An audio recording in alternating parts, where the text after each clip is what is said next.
When my daughter looked me in the eyes and said, "Get out of my house," I couldn't breathe. Days later, I was sleeping in a homeless shelter at 67 years old.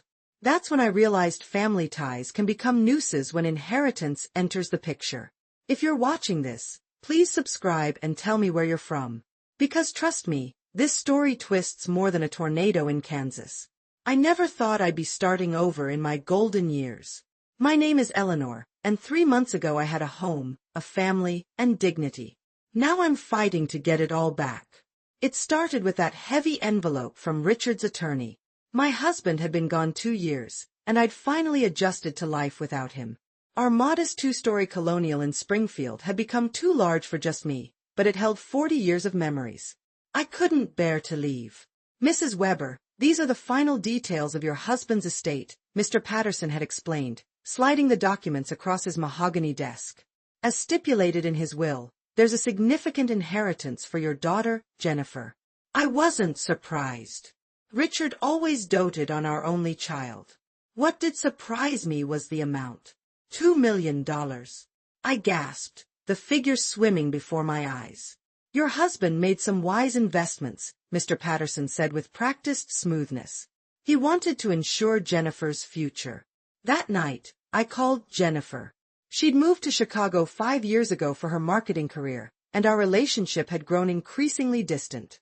My calls went straight to voicemail more often than not. "Jenny, honey, it's Mom. I have some news about your father's will. Could you come home this weekend? I'd rather discuss it in person." She called back within minutes, a new record. "Mom, what's going on? Is everything okay?" "Everything's fine," I assured her. "Just some financial matters to discuss." "Good news, actually. I'll catch the Friday evening train," she said. "I can stay the weekend." I spent the next 2 days cleaning, cooking, and preparing her childhood bedroom. I wanted everything to be perfect. I even pulled out the photo albums, thinking we might reminisce about Richard. There was so much distance between us now, but money has a way of bringing family together. Or so I thought. Script part separator ===. Jennifer arrived Friday evening looking radiant as always, but with a hardness around her eyes I hadn't noticed before. She'd brought Marcus, her boyfriend of 6 months whom I'd only met once at Richard's funeral. He was handsome, polished, and something about his smile never quite reached his eyes.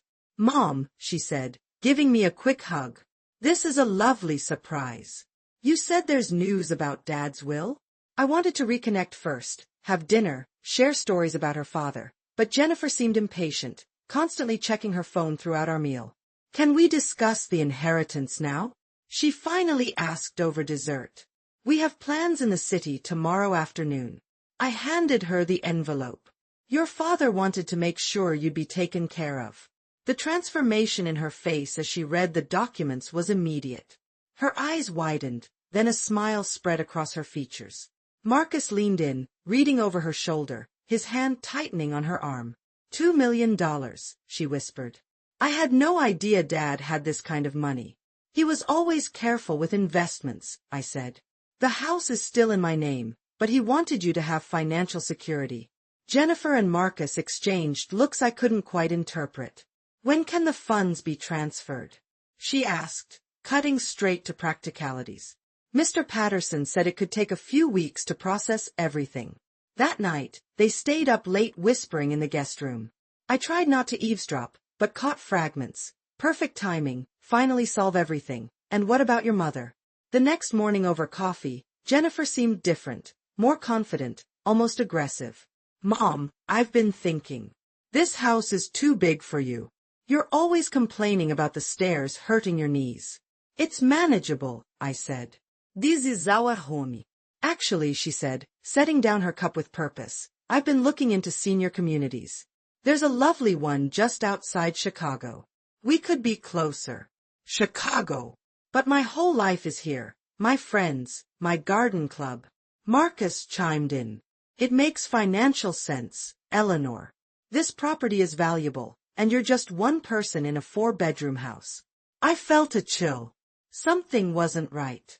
They'd arrived less than 24 hours ago, and they were already planning to uproot my life. Script part separator equals.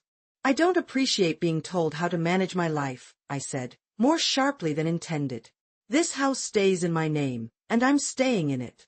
Jennifer's expression hardened. Mom, be reasonable. You're getting older. What happens when you fall on those stairs with nobody around? I've lived alone for 2 years. I'm perfectly capable. Marcus excused himself to make calls, and Jennifer leaned forward, lowering her voice. Mom, there's something I haven't told you. We're in trouble, financially. My heart sank. What kind of trouble? She glanced toward the hallway, ensuring Marcus was out of earshot. Bad investments. We owe people money, dangerous people. This inheritance is a lifeline. Why didn't you tell me sooner? I could have helped. She shook her head. You don't have this kind of money. We need to sell this house, take Dad's inheritance. It's the only way out. De desperation in harais frigenedmi. I reached for her hand. Jenny, slow down. We can figure this out together. For a moment, she looked like my little girl again, vulnerable, needing her mother. Then Marcus returned, and the wall came back up. The next week was a whirlwind. Jennifer and Marcus extended their stay, speaking in hushed tones when I entered rooms. I caught her photographing rooms, measuring walls. When confronted, she claimed she was just documenting childhood memories. Then came the parade of strangers, a realtor, an appraiser, a contractor, all arriving while I was at my weekly bridge game. My neighbor Alice called to ask why people were inspecting my house. That night, I confronted Jennifer. You're planning to sell my home behind my back. She didn't even deny it. Mom, be practical. This inheritance solves our problems, but only if we consolidate assets. The house is worth $450,000. Combined with Dad's money, we could all start fresh. No, I said firmly. This house is not for sale. Script part separator equals. Her eyes flashed with something I'd never seen before. Calculation. Mom, I was hoping you'd be cooperative. Marcus and I need this. The next morning, I woke to find strangers in my living room. 2 men in suits sat with Jennifer and Marcus, reviewing documents. Mom, this is Mr. Donovan, Jennifer said coolly. He's our financial advisor. The older man nodded politely, but his eyes were cold. Mrs. Weber, your daughter has informed me about the family's financial situation. What financial situation? I demanded. And why are you discussing my affairs without me? Jennifer slid a document across the coffee table. It's a power of attorney form. I need you to sign it. Absolutely not. I snatched the paper. You want control of my finances? Mom, you're not thinking clearly. Marcus placed a hand on my shoulder that felt more restraining than comforting. We're worried about your decision-making. My decision-making? I stood up, shaking with anger. I've managed this household for 40 years. Get these people out of my house. The younger suit leaned forward. Mrs. Weber, your daughter mentioned concerns about early dementia. Perhaps. I nearly exploded. There is nothing wrong with my mind. Jennifer looked almost disappointed by my lucidity. Mom, we're trying to help. Dad's money and this house could solve everything, but you're being stubborn. That night, I called Mr. Patterson, but his secretary said he was on vacation for 2 weeks. Convenient timing. I locked my bedroom door, something I'd never done in my own home. The next morning, I found Jennifer in Richard's office, going through his files. What are you looking for? I demanded. She didn't even look up. Dad's original will. I want to see if there are any conditions attached to my inheritance. Mr. Patterson provided everything. She cut me off. Mr. Patterson works for us now. He's been very helpful. That's when I realized this wasn't a spontaneous betrayal. This was planned. I need you to leave, I said quietly. Jennifer laughed. Mom, don't be dramatic. This is still my house. Get out. Script part separator equals. 2 days later, I came home from grocery shopping to find the locks changed. My key wouldn't turn. I knocked, then pounded on my own front door. Jennifer opened it, looking almost bored. Mom, we need to talk. Behind her, I could see boxes. My things, photo albums, Richard's books, my clothes, all packed up. What's happening? My voice sounded small, even to me. Marcus appeared, arms crossed. Eleanor, Jennifer has power of attorney now. That's impossible. I never signed anything. Jennifer held up a document with what appeared to be my signature. You've been forgetful lately, Mom. The doctor agreed. What doctor? I never saw any doctor. Dr. Simmons examined you last week. You don't remember? Her concerned expression was so convincing I almost doubted myself. Almost. This is fraud, I whispered, recognizing the forgery of my signature. Mom, we've arranged a nice place for you. Very comfortable. That's when I saw the elderly care service van in the driveway. Get out of my house, Jennifer said, eyes cold as winter. It's mine now. The next hours were a blur. The care workers, apologetic but firm, drove me to Sunny Pines Assisted Living.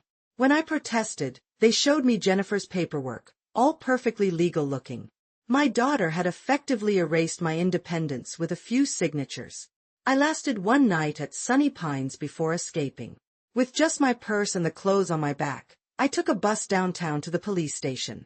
The young officer listened patiently, then made a call. Mrs. Weber, property disputes are civil matters. Since your daughter has power of attorney, it's forged. I insisted. He looked sympathetic but helpless. You'll need a lawyer, ma'am.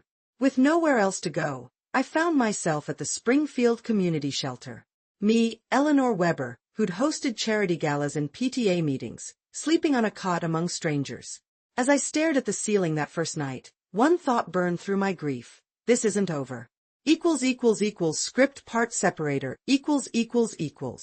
The shelter's director, Mabel Johnson, took one look at me and said, "You don't belong here, honey." Not unkindly, but with the certainty of someone who'd seen thousands of desperate faces. I have nowhere else, I admitted. Tell me what happened, she said, pouring me tea in her cluttered office. I spilled everything, Richard's inheritance, Jennifer's betrayal, the forged documents. Mabel's eyes narrowed. Your daughter did this in 2 weeks. That's not just opportunistic. That's calculated. Her words hit me like a bucket of cold water. You think she planned this before coming home? I think you need a lawyer who isn't on your daughter's payroll. The next morning, Mabel introduced me to her son-in-law, Gabriel Torres, a scrappy attorney who worked primarily with the elderly. Mrs. Weber, what your daughter did isn't just immoral, it's illegal, Gabriel said, reviewing my story. But proving it will be difficult. They've created a paper trail showing you as incompetent. I'm not incompetent. I believe you. But courts favor documentation over testimony.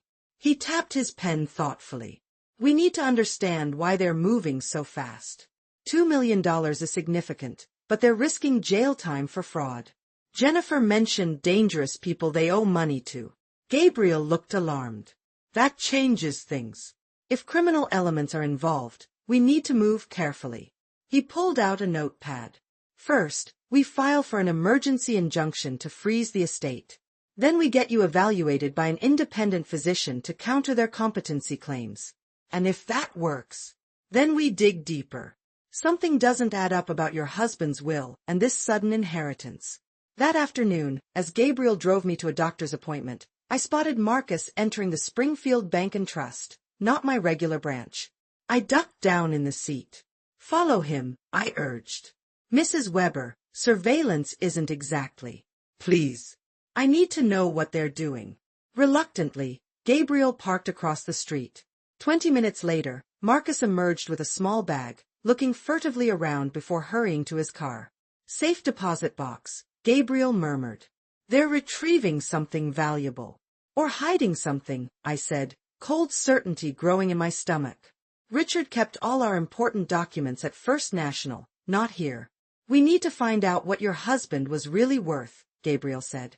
And why your daughter seems terrified of whoever she owes. Script part separator equals. That night, while staying in Gabriel's spare room, I couldn't sleep. Richard's estate had always seemed straightforward: our home, modest savings, insurance. Where had $2 million come from? And why would Jennifer risk everything for it if she was already getting such a windfall? The next morning, Gabriel arrived with coffee and news. I filed for the injunction. Judge Williams will hear us tomorrow at 9 a.m. So quickly. I emphasized elder abuse. Most judges take that seriously. He hesitated. I also contacted an old friend at the DA's office. Your son-in-law Marcus Taylor has a record. My stomach dropped. What kind of record? Investment fraud. 3 years ago, he ran a Ponzi scheme in Boston. Did minimal time because he returned most of the money. Gabriel spread documents across the table. He's been operating under his middle name here, Marcus instead of William. Jennifer doesn't know, I whispered, suddenly certain. My daughter could be foolish, even selfish, but this level of criminality wasn't her. There's more. I found the original beneficiary paperwork for Richard's pension and life insurance. It was all supposed to go to you. But Patterson said. Patterson may be complicit. These are the original documents with your husband's signature. He pointed to paperwork dated 5 years earlier. Someone modified the beneficiary designations 8 months ago. Richard was already dead by then, I said, horror creeping over me. Gabriel nodded grimly. Exactly. The implications hit me like a physical blow. Someone had falsified documents after Richard's death, redirecting his assets to Jennifer. My daughter might be a pawn in something much bigger than I realized. We need to move quickly, Gabriel said. If Marcus is involved with criminal elements from his past, the money could disappear overseas within days. The doorbell rang, startling us both. Gabriel checked the peephole, then turned to me, face grim. It's the police. Script part separator, Two officers stood on the porch, expressions somber. Mrs. Eleanor Weber? The female officer asked. Yes, that's me. We have a warrant for your arrest, ma'am. The male officer stepped forward, handcuffs ready. Arrest? What charges? Gabriel demanded, immediately in lawyer mode. Elder financial abuse and theft. We received a complaint from her daughter that Mrs. Weber stole family heirlooms valued at over $50,000 before abandoning her care facility. That's absurd. I hadn't taken anything but my purse. Gabriel blocked their path. Officer, I'm her attorney. This is clearly retaliatory. Mrs. Weber is the victim here, not the perpetrator. Tell it to the judge. The female officer moved forward. Ma'am, please turn around.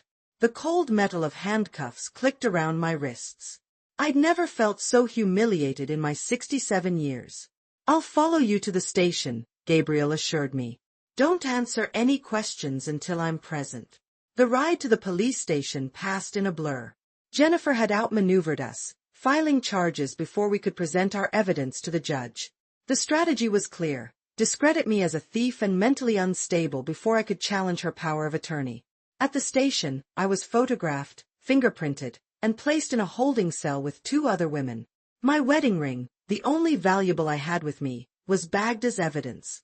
3 hours later, Gabriel appeared with a thin, intense woman. Eleanor, this is Judge Williams. She's agreed to hear our emergency petition here rather than waiting for court tomorrow. The judge studied me with shrewd eyes. Mrs. Weber, your attorney has presented compelling evidence of potential fraud. I'm ordering your release and freezing all assets from your husband's estate pending investigation. Gabriel handed me a document. We discovered something else. The notary who allegedly witnessed your power of attorney signing doesn't exist. Jennifer created a fictitious notary stamp. Script part separator, Relief flooded through me. But before I could fully process it, the station doors burst open. Jennifer stormed in, Marcus close behind. What is the meaning of this? She demanded, waving papers.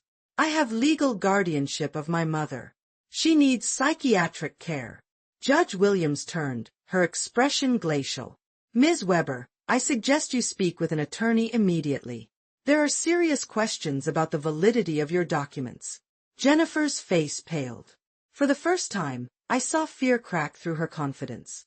"Mom," she said, voice softening artificially, "you're confused. Remember what Dr. Simmons said about your episodes?" I stood straighter. There was no Dr. Simmons. There were no episodes. You forged those papers to steal my home and your father's money. Marcus stepped forward. "Mrs. Weber, you're making serious accusations." "Mr. Taylor," Gabriel interrupted, "or should I say Mr. William Taylor. Your previous convictions for financial fraud make these circumstances particularly suspicious." Jennifer's head whipped toward Marcus. "What is he talking about?"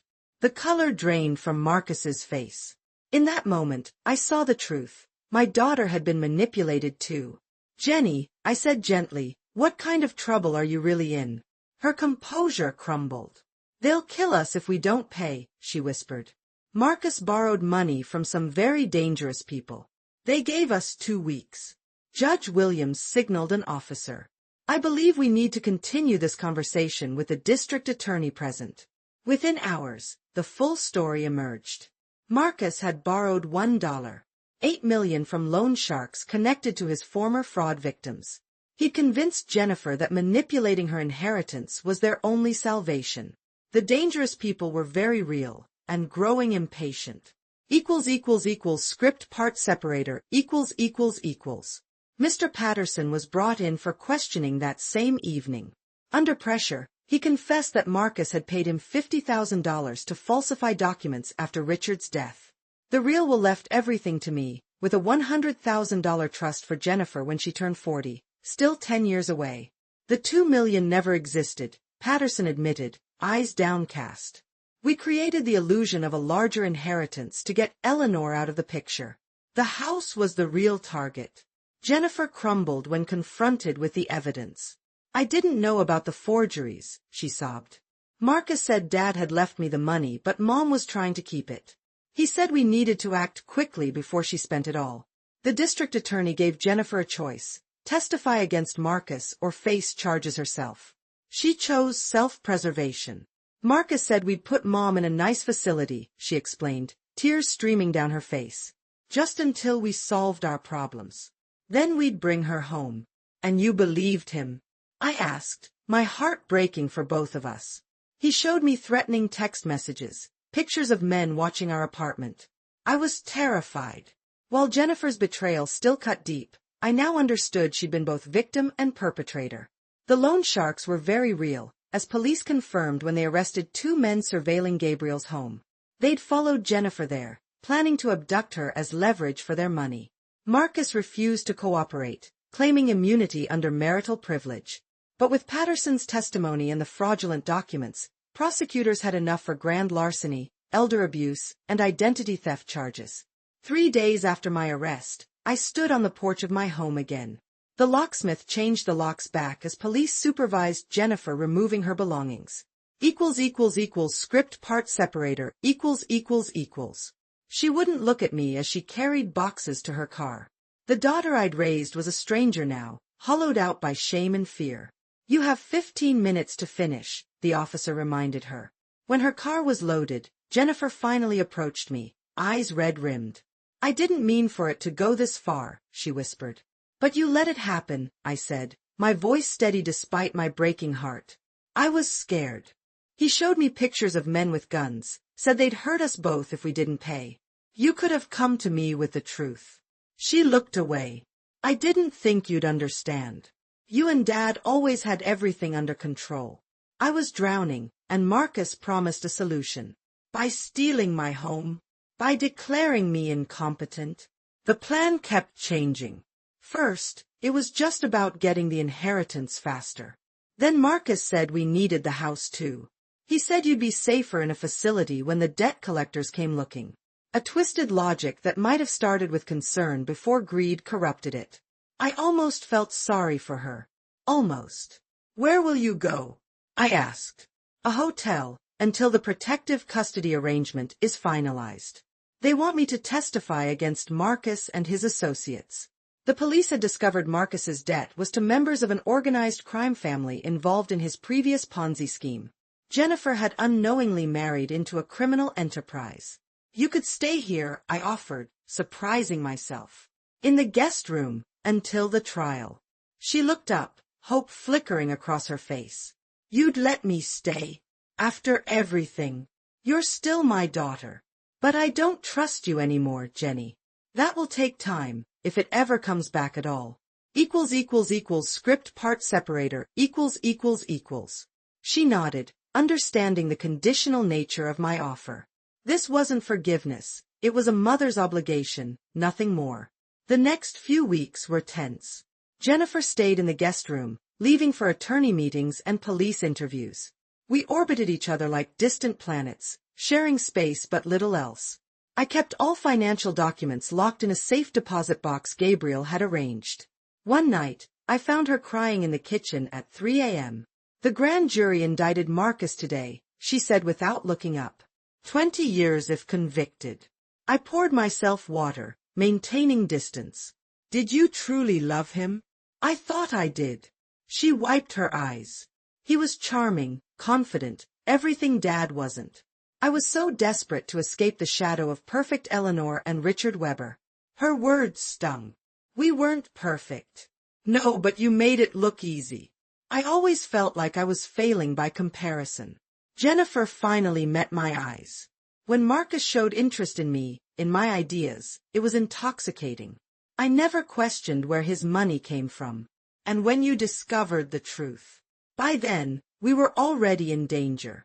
The first threat came 4 months ago, a brick through our window with a photo of me at work. The note said, "Pay or the next one won't miss." Why didn't you go to the police? She laughed bitterly. Marcus convinced me they'd kill us both. When Dad's inheritance letter arrived, it seemed like divine intervention. 2 days later, Jennifer moved to a safe house. The prosecutors feared retaliation from Marcus's associates. Our reconciliation, if you could call it that, remained embryonic, fragile and uncertain. I was alone in my house again, but sleeping no better than before. Every creak made me start, every shadow seemed menacing. The real threat, however, came in a more official form. Script part separator, Mr. Patterson's secretary called me on a Tuesday morning. Mrs. Weber, there's something you need to see. I found it while organizing files for the prosecutor. That afternoon, I met her at a coffee shop 2 towns over. She looked nervous, constantly checking the door. Mr. Patterson wasn't just working with Marcus, she whispered, sliding a folder across the table. They've been falsifying documents for years. Inside was a bombshell, Richard's signature on countless papers dated after his death. Not just the will, but property transfers, business deals, tax forms. These are all fraudulent. She nodded. And there's more. Your husband had a separate account Patterson managed. Nearly $5 million.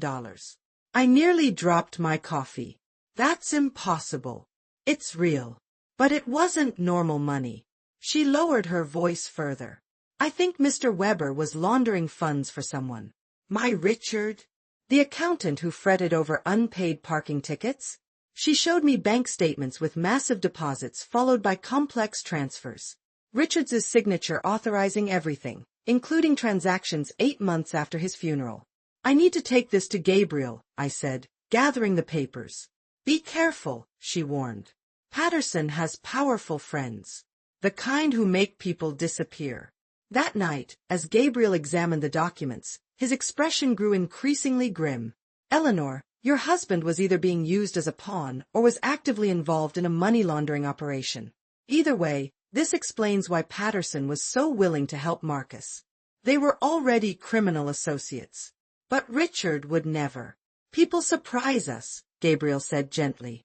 Sometimes the ones closest to us have the biggest secrets. I spent that night staring at old photographs, wondering if I'd ever really known my husband at all. The trial began 6 months later. I sat in the courtroom every day, watching Marcus's face as the evidence mounted against him. Patterson had struck a deal, testifying that he'd been falsifying Richard's documents for years before Marcus approached him. Richard Weber had no knowledge of how his identity was being used, Patterson admitted on the stand. I was approached by associates of the Donetti family 5 years ago. They needed clean accounts for their operations. The prosecutor turned to me. And Mrs. Weber? She knew nothing, Patterson said. That was essential to our operation, maintaining the appearance of a normal suburban family. Jennifer testified next, detailing how Marcus had systematically isolated her, created fear, and manipulated her into betraying me. When she described the night they locked me out of my own home, she broke down completely. I keep seeing her face, she sobbed. My own mother, standing on the porch with nowhere to go. On the final day, the prosecutor revealed the masterstroke. Richard had suspected something was wrong before his death. He'd hired a private investigator who documented everything, including Patterson's meetings with known criminals. My husband had hidden this evidence in that safe deposit box Marcus had emptied. What Marcus didn't know was that Richard had left a duplicate set with our old family attorney in Boston. The jury deliberated for just 4 hours. Marcus, guilty on all counts. Patterson, guilty. 3 members of the Donetti family, guilty. As the courtroom cleared, Jennifer approached me hesitantly. Mom, I don't expect forgiveness. But I want you to know how sorry I am. I looked at my daughter, truly looked at her, and saw the little girl who'd once scraped her knee and run to me for comfort. She was broken, but not beyond repair. We have a lot of work to do, I said, neither accepting nor rejecting her apology. That night, I sat on my porch swing, watching the sunset. The house was quiet again, but differently now. This was a healing quiet, not the emptiness of betrayal. I'd lost my illusions about Richard, about Jennifer, about the life I thought we'd built. But I'd found something else, strength I never knew I had. When everything was stripped away, home, family, dignity, I discovered I was more than enough on my own. Whatever came next, I would face it standing tall. The phone rang. It was Jennifer. Mom, can we talk? I smiled slightly. Yes, dear. We can talk. It wasn't a happy ending, not yet. But it was a beginning.